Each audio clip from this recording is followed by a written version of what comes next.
Hello, my name is Jared Broom, and I have been assigned the arson investigator for this particular fire in this scenario. Once I arrived on scene and gathered evidence and got everything that I needed, I was informed by the homeowner's attorneys that the evidence can't be used because it was gathered unlawfully, which just simply is not true. Um, they're trying to say that the Fourth Amendment has been violated, which is the unconstitutional search and seizure of a property without permission, and that's simply not true. Uh, the emergency exception to warrant requirement and exigent circumstances both give me the ability to search the premises.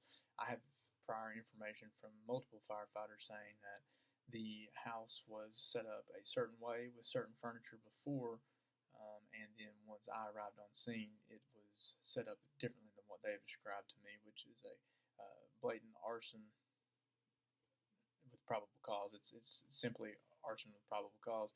Not to mention that there has been a poor pattern that has been found behind the TV, which is a classic example of arson in and of itself. Since the homeowners weren't uh, there when I arrived on scene, uh, they're trying to say that I entered the house unlawfully, but under the emergency exception to the warrant requirement, I don't have to have a warrant to simply because it was an emergency. We had a house fire here.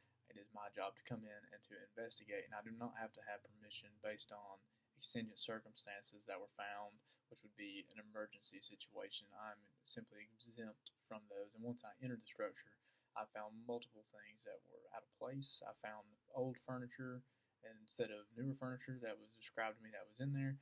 I saw a broken TV that was not that way in the first place.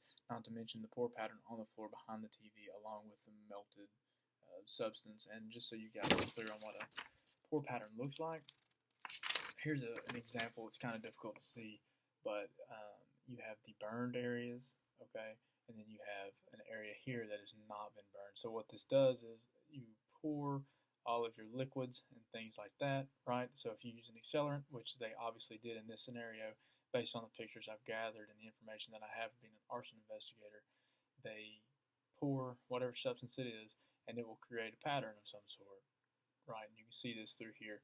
This is an area that was not burned, and then this is an area that was also not burned. And the rest of this, the fluid had leaked down all the way down like this right here. So it's an obvious arson situation, and the homeowners were on scene before I got there, and they moved stuff around, tampered with evidence, which is also uh, grounds for unlawfully on their side. So they could be arrested and charged with arson, which is exactly what I intend to do. Thank you.